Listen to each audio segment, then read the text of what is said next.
नमः श्रीवर्धमानाय निर्धूतकलिलात्मने सालोकानां त्रिलोकानां यद्विद्यादर्पणाय ते श्रीमत्परमगम्भीर स्याद्वादामोगलाञ्छनं जीयात्रैलोक्यनाथस्य शासनं जिनशासनं पंच परमेष्टि भगवान की जय।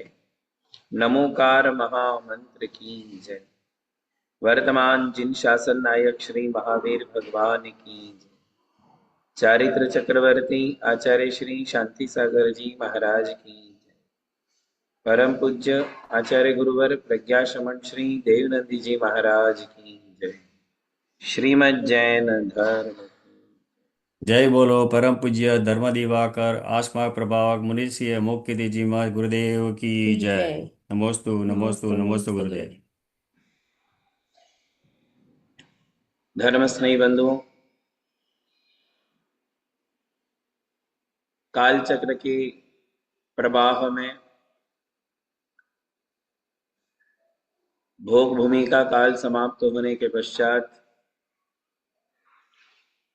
दुखमा सुखमा काल से कर्म भूमि की यात्रा प्रारंभ होती है।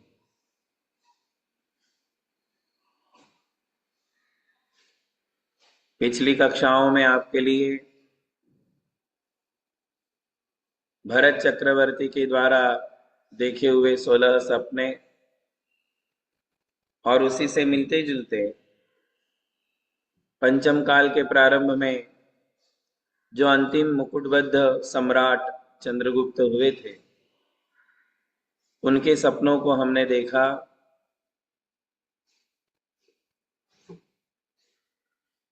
कुल मिलाकर के पंचम काल में क्या होगा वो उसमें बताया गया।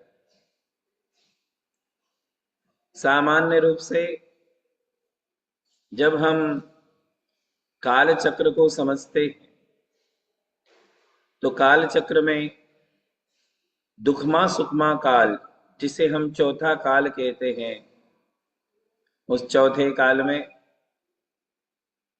मनुष्यों की ऊंचाई प्रारंभ में 500 धनुष की होती है।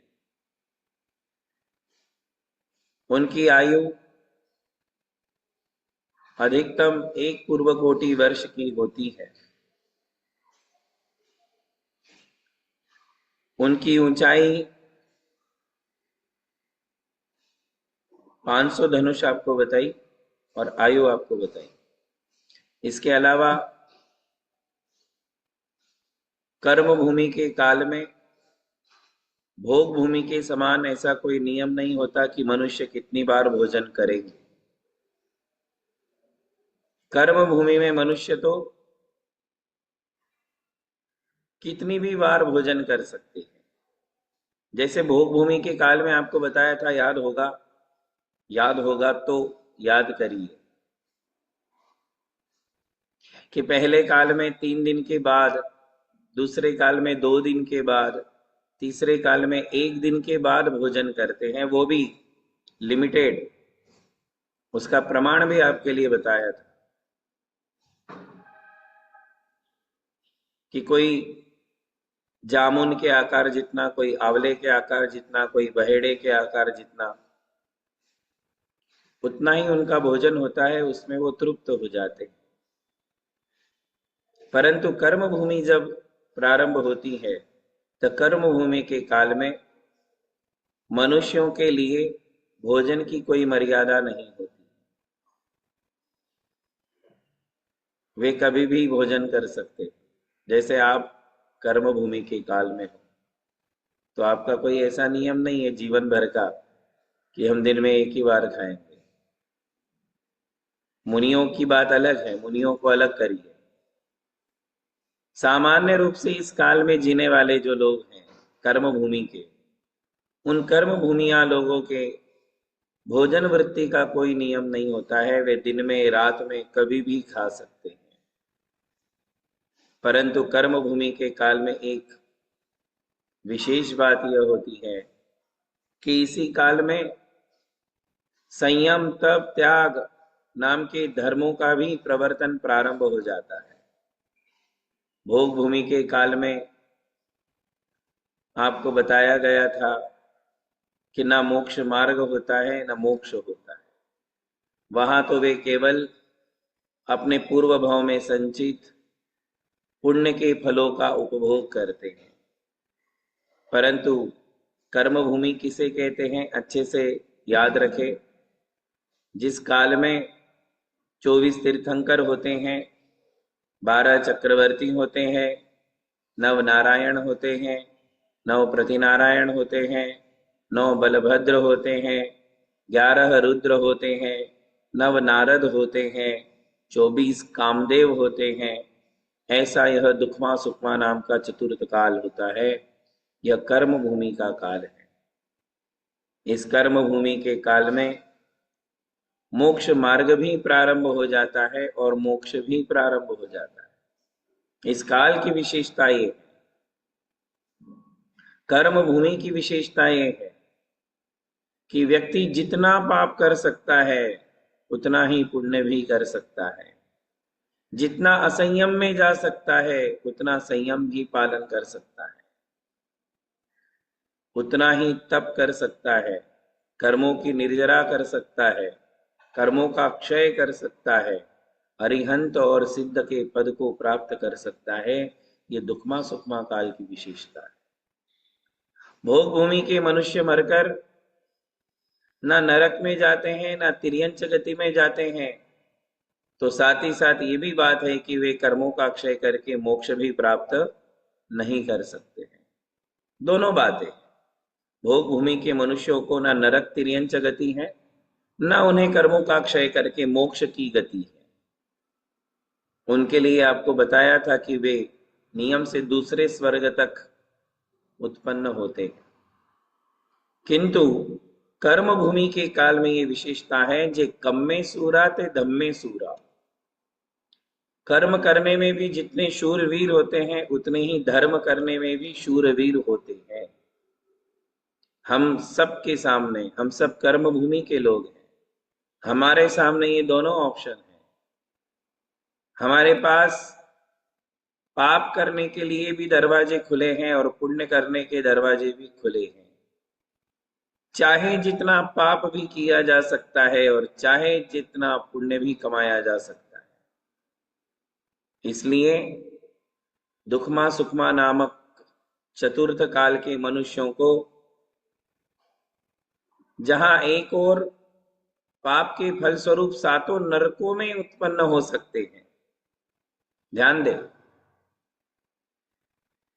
तीनों काल जो भोग भूमि के थे, उन भोग भूमि के कालों में मनुष्यों को मरने के बाद एक ही गति थी, देव गति, और वो भी दूसरे स्वर्ग तक वो जा सकते थे, ऊपर नहीं। किंतु दुखमा सुखमा काल प्रारंभ होने पर दुखमा सुखमा काल के मनुष्य सभी प्रकार के कर्म करने में भी समर्थ होते हैं और धर्म करने में भी समर्थ होते हैं। तो वो अनगिनत पाप करने के फलस्वरूप पहले, दूसरे, तीसरे, चौथे, पांचवें, छठे और 7वें नरक में भी जा सकते हैं। 7 नरकों में मनुष्यों की उत्पत्ति हो सकती है। इसी प्रकार पुण्य करने वाले जितने भी श्रावक गृहस्थ होते हैं, वे पुण्य करने वाले सभी मनुष्य चारों निकाय के देवों में उत्पन्न हो सकते हैं, भवनवासी, व्यंतर, ज्योतिष्क और कल्पवासी। कल्पवासियों में भी 16 स्वर्गों में जाने वाले दुखमा सुखमा काल के मनुष्य, 16 स्वर्गों से ऊपर 9 ग्रैवेयक, 9 अनुदेश और 5 अनुत्तर विमान। तो जो मनुष्य दीक्षा लेते हैं, तप करते हैं, ध्यान करते हैं, खूब साधना करते हैं, ऐसे मनुष्य दुखमा सुखमा काल में मर करके ऊपर ऊपर भी जा सकते हैं। 9 ग्रैवेयक, 9 अनुदेश, 5 अनुत्तर विमान तक वो उत्पन्न हो सकते हैं। इसी प्रकार बंधुओं, यदि कठिन साधना करते हैं तो जैसे 24 तीर्थंकर भगवान कर्मों का नाश करके अरिहंत पद को प्राप्त कर लेते हैं और उसके बाद निर्वाण भी प्राप्त कर लेते हैं, अरिहंत और सिद्धों का पद प्राप्त कर लेते हैं, उसी प्रकार दूसरे मनुष्य भी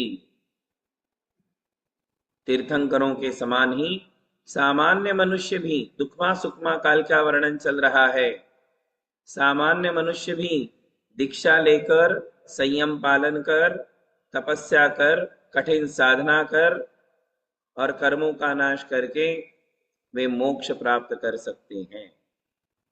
तो इसका अर्थ हुआ कि नमोकार मंत्र में जिन 5 परमेष्ठियों का हम स्मरण करते हैं, उन 5 परमेष्ठियों के दर्शन कौन से काल में होते हैं? तो दुखमा सुखमा काल में। एक ही काल है, 6 कालों में से एक ही काल है जिसमें 5 परमेष्ठियों के दर्शन हमारे लिए होते हैं, सिद्ध बनते हुए हम देख सकते हैं। अरिहंत, सिद्ध, आचार्य, उपाध्याय, साधु 5 परमेष्ठी दुखमा सुखमा काल में होते हैं। इसलिए मैंने कहा कि दुखमा सुखमा काल में मोक्ष मार्ग भी है और मोक्ष भी है ना। तो संसार के सारे सुखों को प्राप्त करने के लिए और सारे सुखों का भोग उपभोग करके मोक्ष मार्ग और मोक्ष प्राप्त करने के लिए सर्वोत्तम काल यदि कोई है तो वो दुखमा सुखमा काल है। इसी एक काल में हम मुक्ति प्राप्त कर पाते हैं। तो इस प्रकार ये चौथा काल आया और चौथे काल में भी बहुत सारी प्रकार की विचित्रताएं देखने को मिली। जैसे कि भरत चक्रवर्ती के बारे में आपको मैंने बताया, ऐसे 12 चक्रवर्ती हुए अलग अलग समय में। कोई तीर्थंकरों के काल में हुआ तो कोई तीर्थंकरों के बिना हुआ। पिछली बार वो भी आपको बताया था कौन से चक्रवर्ती कौन से तीर्थंकर के समय हुए या फिर कौन से तीर्थंकर के शासन काल में हुए। धर्म स्नेही बंधुओं, ऐसे ही नव नारायण, नव प्रतिनारायण, नव बलभद्र भी होते हैं। चक्रवर्ती उन्हें कहते हैं जो 6 खंड का राज्य प्राप्त करते हैं। नारायण और प्रतिनारायण उन्हें कहते हैं जो 6 खंड में से 3 खंड को जीत लेते हैं और 3 खंड पर अपना साम्राज्य प्राप्त करते हैं। वो नारायण, प्रतिनारायण और बलभद्र कहलाते हैं। चक्रवर्ती 6 खंड का राजा, नारायण, प्रतिनारायण और बलभद्र ये तीनों 3 खंड के राजा। आई बात समझ में? ये तीनों 3 खंड के राजा और तीर्थंकर तो तीनों लोक के राजा। 24 तीर्थंकर जो होते हैं वे तो तीनों लोक के राजा हैं। उनके सामने तो तीनों लोक के सारे अधिपति नमन करते हैं। इनमें से मैंने आपको बताया या नहीं, आपको स्मरण करना है कि 24 तीर्थंकर नियम से मुक्ति प्राप्त करते हैं। सबकी अलग अलग बात बता रहा हूं। 24 तीर्थंकरों की कौन सी गति है? तो सिद्ध गति है। चक्रवर्तियों की कौन सी गति है? तो शास्त्र कहते हैं चक्रवर्तियों की 3 गति है। यदि चक्रवर्ती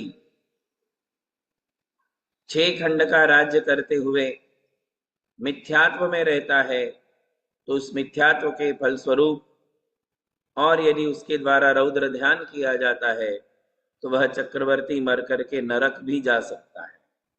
जैसे कि वर्तमान के 2 चक्रवर्ती नरक में गए, है ना, ब्रह्मदत्त चक्रवर्ती और शुभौम चक्रवर्ती, ये दोनों चक्रवर्ती नरक गए। यदि कोई चक्रवर्ती अपने साम्राज्य का वहन करते हुए जिन धर्म का पालन करते हैं, देव शास्त्र गुरुओं की आराधना करते हैं, किंतु मुनि नहीं बन पाते हैं, तो ऐसे चक्रवर्ती स्वर्ग को प्राप्त होते हैं। यदि कोई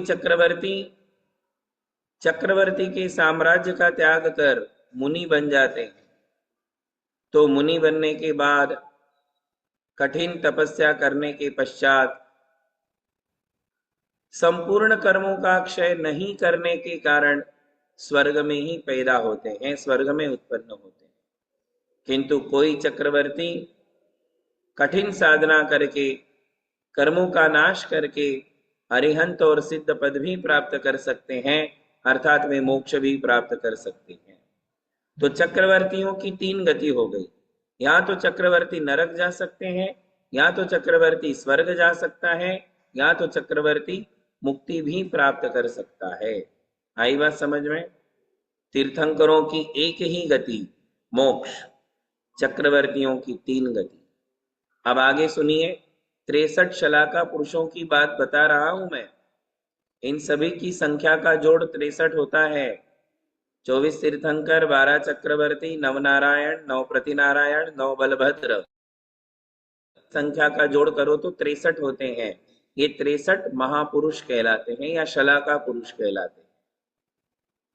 अब देखिए, जो नारायण और प्रतिनारायण होते हैं, इनकी नियम से नरक गति होती है। ये मोक्ष जा ही नहीं सकते, स्वर्ग भी नहीं जा सकते। इनके साथ नियोग ही ऐसा बंधा हुआ है, निमित्त भी ऐसे ही मिलते हैं, उनके द्वारा कार्य भी ऐसे होते हैं कि वे अपने रौद्र ध्यान के कारण वर करके नरक में चले जाते हैं। तो नारायण और प्रतिनारायण की कौन सी गति है? तो नरक गति। अब आते हैं बलभद्र। तो बलभद्रों की दो गति, बलभद्रों की दो गति। बलभद्र कभी भी नरक में नहीं जाते, नियम से। ये नियम है कि जो भी बलभद्र होंगे वो नरक में नहीं जाएंगे। तो बलभद्रों की दो ही गति होती है। एक तो वे जिन धर्म की आराधना और साधना करके स्वर्ग को प्राप्त होते हैं, और यदि वे सुप्रीम साधना करते हैं, कठिन तप करते हैं मुनि बन करके, तो कर्मों का नाश करके वे अरिहंत और सिद्ध पद भी प्राप्त कर लेते हैं। तो ये बात यहाँ पूर्ण हुई कि कौन से महापुरुष की कौन सी गति होती है। धर्म स्नेह बंधुओं, अनेक उत्सर्पिणी और अवसर्पिणी कालों के बीच जाने पर एक बार हुंडाव सर्पिणी काल आता है। हुंडाव सर्पिणी काल का स्वरूप मैं आपके लिए बाद में बताऊंगा ही। पहले हम सामान्य से चौथे, पांचवें और छठे काल का स्वरूप समझ लें। चौथे काल में इन 63 महापुरुषों के अलावा, महापुरुषों में जिनकी गिनती की जाती है, ऐसे 24 तीर्थंकरों के माता पिता भी हैं, जिनकी संख्या 24 है। इसके अलावा 24 कामदेव होते हैं, 11 रुद्र होते हैं और 9 नारद होते हैं। इन सब संख्याओं को यदि मिला दे तो 169 महापुरुष होते हैं। कितने? 169। 63 शलाका पुरुष है तो 169, 169 महापुरुष है। ये सब चतुर्थ काल में होते हैं। तो 63 में किस किस को ऐड किया? 63 शलाका पुरुष है। एक 63 में यदि हम 24 तीर्थंकरों के 24 माता, 24 पिता, इनको ऐड कर दे, 24 यानी 24, ये तो पता ही होगा। तो 24 माता, 24 पिता। इसके बाद इसमें ऐड किया जाएगा 24 कामदेव। जैसे भरत जो थे वो कामदेव थे, बाहुबली भगवान जो थे वो कामदेव थे। भरत चक्रवर्ती थे, बाहुबली कामदेव थे और आदिनाथ भगवान तीर्थंकर थे। एक ही परिवार में 3-3 महापुरुष। तो 24 कामदेव होते हैं। अब इसमें और ऐड करिए, 11 रुद्र होते हैं, 11 रुद्र होते हैं, 9 नारद होते हैं, 11 रुद्र, 9 नारद। अब ये पूरी संख्या को आप जोड़ ले तो 169 आना चाहिए, 169। धर्म स्नेह बंधुओं, जो कामदेव होते हैं वे कामदेव भी नियम से नरक गति को प्राप्त नहीं होते। कामदेवों की कभी भी नरक गति नहीं होती है। कामदेव भी स्वर्ग और मोक्ष के ही भागीदार होते हैं। किंतु जो 11 रुद्र और 9 नारद आपके लिए बतलाए, ये सब नियम से 11 रुद्र और 9 नारद, इनके साथ ये एक विडंबना होती है कि ये दीक्षित होने के बाद, मुनि दीक्षा लेने के बाद दीक्षा से भ्रष्ट हो जाते हैं, दीक्षा से बैकआउट हो जाते हैं। दीक्षा लेकर के संयम से भ्रष्ट होने के कारण ये 11 रुद्र जो रौद्र परिणामी होते हैं, 9 नारद जो कलह प्रिय होते हैं, इन सब के नियम से नरक गति होती है, ऐसा तिलोय पंडिती ग्रंथ में लिखा है। ये सारा वर्णन जो मैं आपके सामने कर रहा हूं, ये तिलोय पंडिती ग्रंथ के आधार से कर रहा हूं। तो इस प्रकार पूरे चतुर्थ काल में इन 169 महापुरुषों का साम्राज्य होता है और इन सब की गति मैंने आपको बताई। किंतु एक विशेष बात अंत में तिलोय पंडितकार कहते हैं कि ये सब के सब महापुरुष नियम से भव्य हैं, निकट भव्य हैं। भले ही नारायण, प्रतिनारायण, रुद्र और नारद ये नरक में जाते हैं, उस भाव में नरक चले जाते हैं, किंतु ये सब निकट भव्य हैं। आने वाले 7-8 जन्मों के अंदर ये सब निर्वाण को प्राप्त हो जाते हैं। ये विशेष बात, नहीं तो इन्हें महापुरुष क्यों कहा जाता। ये सब के सब निकट भव्य है। जो मोक्ष नहीं गए, कोई स्वर्ग गए, कोई नरक गए, वे आने वाले समय में, आने वाले भवों में निश्चित ही मोक्ष मार्ग को प्राप्त करके मुनि दीक्षा लेकर कठिन तपस्या कर निर्वाण को प्राप्त हो जाते हैं। तो इस प्रकार ये चतुर्थ काल का स्वरूप है। भगवान आदिनाथ से लेकर भगवान महावीर स्वामी तक पूरा चौथा काल रहा, दुखमा सुखमा काल रहा। और इस काल की विशेषता ये है कि ऊंचाई कम कम होती जाती है। जैसे भगवान आदिनाथ की ऊंचाई 500 धनुष की थी, तो भगवान महावीर स्वामी की हाइट केवल 7 हाथ की थी। भगवान आदिनाथ की आयु 84 लाख वर्ष पूर्व की थी, तो भगवान महावीर की आयु बिल्कुल काउंटेबल हो गई, 72 ईयर्स। तो चौथे काल में जैसे जैसे चौथा काल पंचम काल की ओर आगे बढ़ता जाता है, वैसे वैसे मनुष्यों की आयु घटती जाती है, ऊंचाई घटती जाती है, बल बुद्धि पराक्रम घटता जाता है।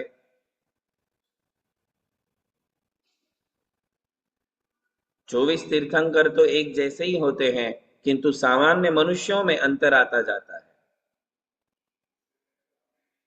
और अंततो गत्वा यह चतुर्थ काल समाप्त होने के बाद 21,000 वर्ष का पंचम काल प्रारंभ होता है, जिसे हम दुखमा काल कहते हैं। क्या कहते हैं? दुखमा काल, जिस काल में हम सब है, जिस काल में हम सब है। वर्तमान चतुर्थ काल में जब भगवान महावीर स्वामी हुए, तो भगवान महावीर स्वामी के निर्वाण के पश्चात 3 वर्ष 8 महीने और 15 दिन जाने के बाद 5वां दुखमा काल प्रारंभ हुआ था। कब हुआ था? भगवान महावीर स्वामी का निर्वाण हुआ, मोक्ष हुआ अंतिम तीर्थंकर का, और उनके निर्वाण के बाद एग्जैक्ट 3 महीने, 3 वर्ष 8 महीने, लिख लो, 3 वर्ष 8 महीने और 15 दिन के बाद 5वां दुखमा काल प्रारंभ हुआ। 5वां दुखमा काल प्रारंभ हुआ।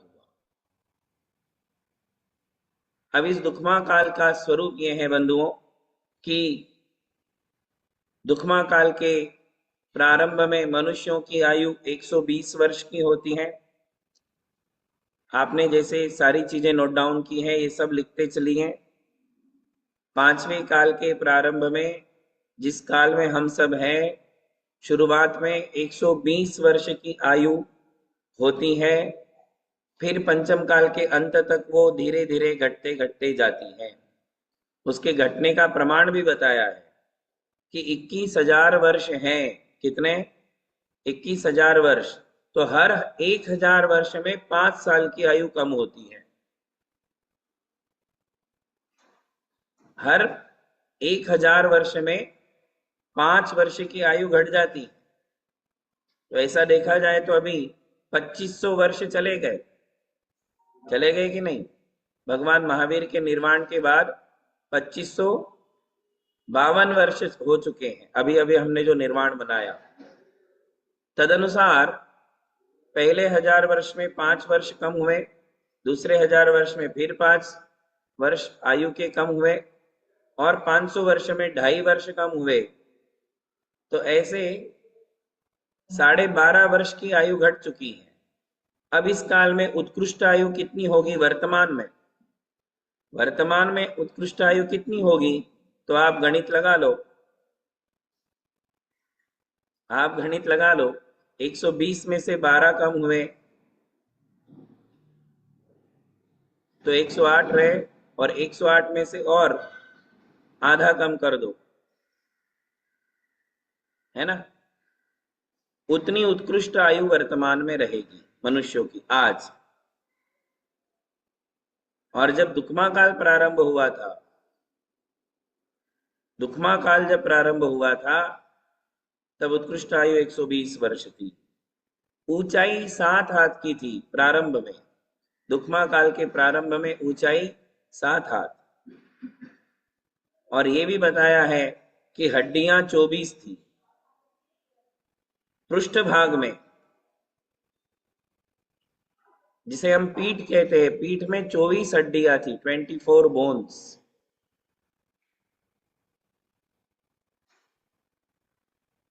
ऐसा ही दुखमा काल का प्रारंभ होता है। फिर से वो बात ध्यान दें कि जैसे भोग भूमि के काल में भोजन का लिमिटेशन होता है कि कौन कितना कब भोजन करेगा, 3 दिन में, 2 दिन में, 1 दिन में, वैसा चौथे काल में, 5वें काल में, छठे काल में भोजन का कोई नियम नहीं। दिन में 4 बार, रात में 4 बार, कितना भी भोजन कभी भी कर सकते हैं, कोई मर्यादा नहीं, कोई संयम नहीं। तो एक तरफ जहां अमर्यादित जीवन जीने वाले मनुष्य होंगे, दूसरी तरफ मर्यादित और संयमित जीवन जीने वाले त्यागी भी होंगे। जैसे पंचम काल के अंत तक मुनि होंगे और वे मुनि एक ही बार भोजन करेंगे, तो ये संयम वृत्ति वाले भी इस काल में मिलेंगे और असंयमित वृत्ति वाले लोग भी इस काल में मिलेंगे। असंयमी अधिक होंगे, संयमी बहुत कम होंगे। पंचम काल का स्वरूप ये है बंधुओं कि पंचम काल में ना कोई महापुरुष होंगे, ना कोई शलाका पुरुष होंगे, ना इस पंचम काल में कोई रिद्धिधारी मुनि होंगे, न इस पंचम काल में कोई विशिष्ट ज्ञानी होंगे। इस पंचम काल में केवल मोक्ष मार्ग रहेगा, किंतु मोक्ष नहीं रहेगा। पंचम काल के मनुष्य अपने संहनन के अनुसार चौथे या 5वें नरक तक उत्पन्न हो सकते हैं, और उसी सहनन के अनुसार 5वें स्वर्ग तक जा सकते हैं। जितना कर्म कर सकते हैं उतना ही धर्म कर सकते हैं, जितना धर्म कर सकते हैं उतना कर्म भी कर सकते हैं, जितना पाप उतना पुण्य करने का सामर्थ्य पंचम काल के लोगों में भी होगा। जैसे कि चौथे काल की बात बताई कि वे सातवें नरक तक भी जा सकते हैं, तो वे कर्मों का नाश करके मुक्ति भी प्राप्त कर सकते हैं। ऐसा सामर्थ्य चतुर्थ काल के मनुष्यों में है। उसी प्रकार पंचम काल के मनुष्यों में भी सामर्थ्य उतना ही होता है, जितना पुण्य करने का सामर्थ्य उतना ही पाप करने का सामर्थ्य। धर्म स्नेही बंधुओं, इस काल में किसी के भी लिए केवल ज्ञान उत्पन्न नहीं होगा, अवधि ज्ञान और मनःपर्य ज्ञान भी इस काल में नहीं होगा। किंतु एक विशेष बात हमारे शास्त्रों में आती है कि प्रत्येक 1000 वर्ष की बीतने के बाद एक कल्कि राजा उत्पन्न होता है, और उसी के काल में एक अवधि ज्ञानी मुनि भी होते हैं। एक मुनिराज को अवधि ज्ञान हो जाता है। ये दो नाम ध्यान रखेंगे। कल्कि राजा, पंचम काल के 21,000 वर्षों में 21 कल्कि उत्पन्न होते हैं, और उन्हीं कल्कि राजा के समय में एक मुनिराज को अवधि ज्ञान हो जाता है, जो अवधि ज्ञान से कल्कि राजा के स्वरूप को समझ जाते हैं। इन कल्कियों का स्वरूप ऐसा कहा गया कि जब 1000 वर्ष पूर्ण हुए तो पहला कल्कि उत्पन्न हुआ, यानी एक राजा का बेटा, राजकुल में राजा का पुत्र हुआ कल्कि। उसका नाम ही कल्कि था, पहले कल्कि का नाम ही कल्कि था। वह कल्कि जब राजा बना, जब उसको मुकुट बांधा गया, सेहरा बांधा गया, वो राजा बन गया, उसके बाद उसकी मति भ्रष्ट हो गई और उसने कहा कि देश में जितने दिगंबर मुनि हैं उन सब दिगंबर मुनियों को भी टैक्स भरना पड़ेगा। समझ रहे हो? जैसे आपसे टैक्स वसूला जाता है, वैसे ये कल्कि राजा जब होते हैं हर 1000 वर्ष में एक बार, तो ये कल्कि राजा क्या करते हैं कि दिगंबर मुनियों से भी टैक्स लेते हैं। तो उनको जाकर किसी ने कहा कि दिगंबर मुनि तो निष्परिग्रह ही हैं, इनके पास तो परिग्रह नहीं है, ये कैसे टैक्स चुकाएंगे? तो वो कल्कि राजा कहता है कि ये भोजन तो करते हैं ना, इनके भोजन का पहला ग्रास टैक्स के रूप में लेना पड़े, उनको देना पड़ेगा। यानी पहला ग्रास जो आपने हाथ में लिया उसे टैक्स के रूप में वापिस लौटा देना और फिर भोजन करना। बात समझ में आ रही है? शायद आप पहली बार सुन रहे होंगे कि मुनियों से भी टैक्स वसूला जाता है। ऐसा इस पंचम काल में 21 टाइम होगा, 21 बार होगा, हर 1000 वर्ष में एक बार। तो उस समय वो राजा अत्याचार करता है और मुनियों से भी टैक्स मांगता है, और मुनि महाराज जब टैक्स मांगते हैं तो अंतराय जान करके आहार छोड़ देते हैं और वे चले जाते हैं। और उसी समय एक मुनिराज को अवधि ज्ञान होता है। वे अवधि ज्ञान को प्राप्त करके पंचम काल के स्वरूप को समझ लेते हैं, और वो स्वरूप सभी मुनियों को समझाते हैं कि ये पंचम काल का स्वरूप है, ये कल्कि राजा है, और इस समय हमारे धर्म और धर्मायतनों को धोखा होने वाला है, ये मुनियों पर उपसर्ग करने वाला है, इत्यादि बातों को वो अवधि ज्ञानी मुनि समझाते हैं। उसी समय होता ये है कि एक असुर, भवनवासियों के जो 10 भेद हैं उसमें असुर जाति के देव होते हैं। वो असुर जाति का देव अवधि ज्ञान से ये जानता है कि ये कल्कि राजा मुनियों पर उपसर्ग कर रहा है, तो वो आता है और कल्कि राजा को मार डालता है। कौन? एक असुर। असुर जाति के देव को अवधि ज्ञान होता है, उनको तो अवधि ज्ञान होता ही है। अवधि ज्ञान से वो जान लेते हैं कि ये कल्कि राजाओं ने मुनियों पर उपसर्ग प्रारंभ किया है, तो वो आकर के उस कल्कि राजा को मार डालता है और वो कल्कि मर करके नरक में जाता है। तो 21,000 वर्ष में ऐसे 21 बार होगा, हर 1000 वर्ष में एक कल्कि होगा, और हर 500 वर्ष के बाद एक उपकल्कि होगा। यानी दो कल्कियों के बीच में 500 साल जाने के बाद एक उपकल्कि भी होगा। उपकल्कि बोलते उसको। तो इस प्रकार ये कल्कि और उपकल्कि किन्हें कहते हैं?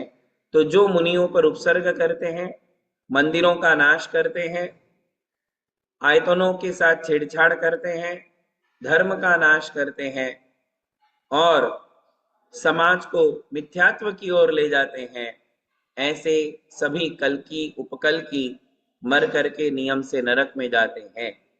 और उन्हीं के समय में एक एक मुनिराज को अवधि ज्ञान होता है। तो ऐसे 21 अवधि ज्ञानी ही मुनि होते हैं। इसके अलावा पंचम काल में किसी को अवधि ज्ञान नहीं होता। पंचम काल संबंधी और जितनी भी बातें थी हमने वो भरत चक्रवर्ती और सम्राट चंद्रगुप्त के 16 सपनों में पहले से ही सुन ली है कि पंचम काल कैसा होगा। इस काल में धीरे धीरे धर्म का ह्रास होगा। जैसे आयु घटेगी, ऊंचाई कम होगी, बल बुद्धि और पराक्रम कम होता जाएगा, उसी प्रकार इस काल में धर्म का ह्रास होता जाएगा, मिथ्यात्व बढ़ता ही जाएगा, लोग अधर्मी और दुराचारी होते जाएंगे। पंचम काल जैसे जैसे छठे काल की ओर आगे बढ़ेगा, दुराचार बढ़ेगा, भ्रष्टाचार बढ़ेगा, अन्याय बढ़ेगा, कामुक वृत्तियां बढ़ेगी, धर्म का ह्रास होगा, संस्कारों का ह्रास होगा, वैवाहिक मर्यादाएं समाप्त हो जाएगी, व्यसनाधीन पुरुष होने लग जाएंगे, भक्ति, श्रद्धा, आस्था ये प्रवृत्तियां घटने लग जाएगी। जिन धर्म की आराधना, भक्ति, सेवा, दान, तप, साधना ये सारे अनुष्ठान धीरे धीरे कम होने लग जाएंगे। जैसे जैसे पंचम काल आगे बढ़ेगा, छठे काल की तरफ जाएगा, वैसे वैसे अधर्म बढ़ेगा और धर्म का नाश होगा। किंतु पंचम काल के अंत तक धर्म रहेगा, घटता जाएगा किंतु कुछ ना कुछ धर्म अवशेष रहेगा। तो ऐसा कहते हैं कि जब पंचम काल का अंत होने में पुनः वही संख्या याद करो, 3 वर्ष 8 महीने और 15 दिन शेष रहेंगे। क्या? जब पंचम काल का अंत होने में यानी छठा काल लगने के पहले 3 वर्ष 8 महीने और 15 दिन बाकी रहेंगे, उस समय 4 ऐसे मुनि आरिका श्रावक श्राविका होंगे। तो वो वीरांगद मुनि और पंगुश्री आरिका, उनका नाम दिया हुआ है ग्रंथ में।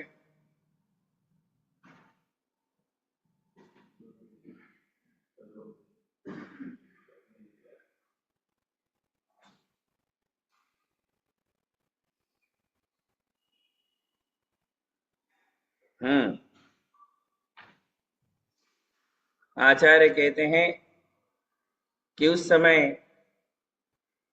महाव्रत के धारी, अहिंसा महाव्रत के धारी, विमुक्त संग, निष्परिग्रही ऐसे वीरांगद नाम के मुनि होंगे।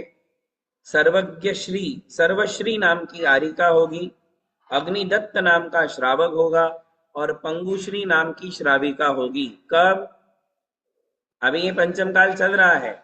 जब पंचम काल का अंत आएगा और उसमें 3 वर्ष 8 महीने और 15 दिन बाकी रहेंगे, उस समय ये 4 जने होंगे, वीरांगद मुनि, सर्वश्री आरिका, अग्निदत्त नाम का श्रावक और पंगुश्री नाम की श्राविका।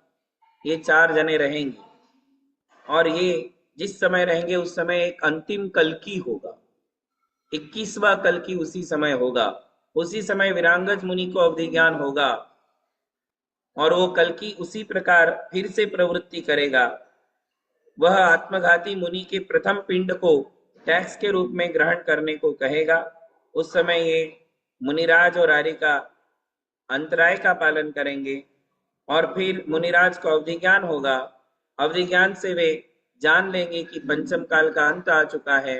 वे इन सबको बुलाएंगे, श्रावक श्राविका और आरिका को बुलाकर कहेंगे कि अब दुखमा काल का अंत होने वाला है, अब हमारी 3 दिन की आयु शेष है। अवधि ज्ञान से क्या जानते भैया? बात नहीं करे। अवधि ज्ञान से क्या जान लेते हैं कि 3 दिन की आयु शेष है और 3 दिन के बाद हम भी समाप्त हो जाएंगे। आचार्य कहते हैं वे चारों जने चारों प्रकार के आहार का त्याग करते हैं, परिग्रह का जन्म पर्यंत त्याग कर देते हैं, सन्यास को ग्रहण कर लेते हैं।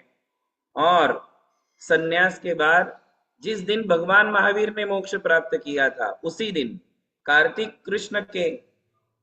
मास के कृष्ण पक्ष की अमावस्या के दिन जब सूर्य स्वाति नक्षत्र में होगा, एग्जैक्ट वही समय वही नक्षत्र जो भगवान महावीर के निर्वाण का है, उसी समय ये चारों के चारों सन्यास के साथ समाधि मरण को प्राप्त करेंगे।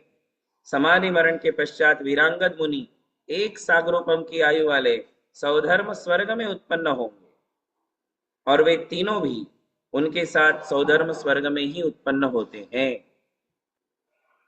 और फिर एक विशेष बात बताई है जो मैं आपको कहना चाहता हूं कि जिस दिन मुनिराज सन्यास मरण के साथ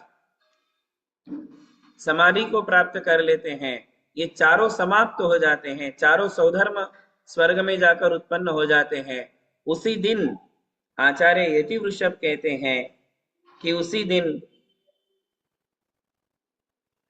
सूर्यास्त के समय में अग्नि नष्ट हो जाती है। कौन नष्ट हो जाती है? सूर्यास्त के समय में अग्नि नष्ट हो जाती है। अब अग्नि पृथ्वी पर कभी नहीं होगी। विचार करना इसका क्या परिणाम निकलेगा छठे काल में। अग्नि ही नहीं होगी। जब तक इस संसार में इस धरती पर मुनिराज हैं तभी तक इस संसार में चूल्हे जलेंगे, रसोई बनेगी, आग जलेगी। जिस दिन मुनिराज चले जाएंगे, समाप्त हो जाएंगे, उस दिन आग भी इस धरती पर से नष्ट हो जाएगी, आग जलेगी ही नहीं।